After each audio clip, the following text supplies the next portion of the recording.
मध्य प्रदेश के मुख्यमंत्री डॉक्टर मोहन यादव ने आज स्वदेशी के भाव को समझाने की आवश्यकता पर जोर दिया। उन्होंने कांग्रेस पर कटाक्ष करते हुए कहा कि आजादी के बाद कांग्रेस की नीतियों ने देश की अर्थव्यवस्था को गिरा दिया है। उन्होंने बताया कि जब अंग्रेज शासन था तब $1 की कीमत केवल ₹1 के बराबर थी, लेकिन कांग्रेस सरकार के कार्यकाल में देश लगातार पिछड़ता चला गया। मुख्यमंत्री ने कहा कि पहले कांग्रेस की सरकार में एक सामान्य व्यवसाय करना भी अपराध करने जैसा लगता था, जबकि अब प्रधानमंत्री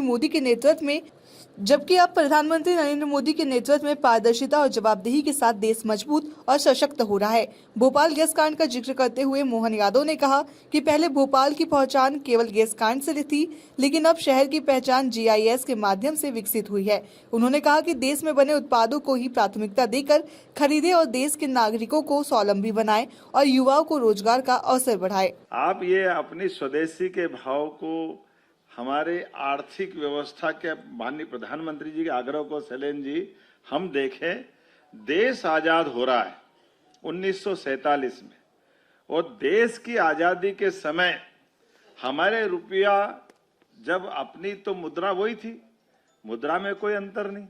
और ये देखो कि कितना जिस प्रकार से अंग्रेजों ने लूटा, परेशान किया। माननीय ने भी बताया कि अंग्रेज आए तो व्यापार करने के बहाने से आए। हमारा तो समृद्ध व्यापार व्यवसाय था।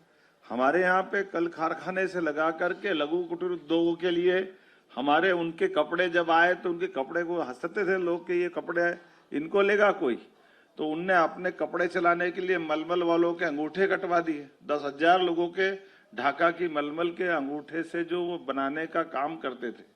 ये तमाम पाप करने के बाद लूट लूट करके जहां से चाहो वहां से उनके भी पूर्ववर्ती काल में कोई कारण से हमारे देश की अनुशासित जीवन पद्धति जो है, हम अपने जीवन में जियो और जीने दो की भावना लेके चलने वाले लोग हैं। हम सबको सत्कार करने वाले लोग हैं।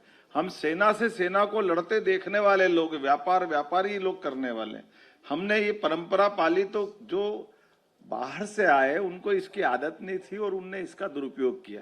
मैं उस कहानी पे नहीं जाना चाहता हूँ, वापस 47 पे आता हूँ।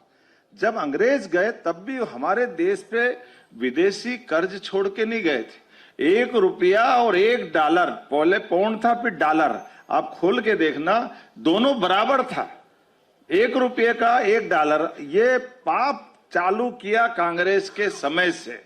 हमारे रुपयों का धीरे धीरे अवमूल्यन करते गए। ₹1 जब 47 में था, $1 था, आज वो होता तो बताओ भारत नंबर 1 में हो जाता कि नहीं हो जाता? ये हमारे लिए सौभाग्य की बात है कि नहीं?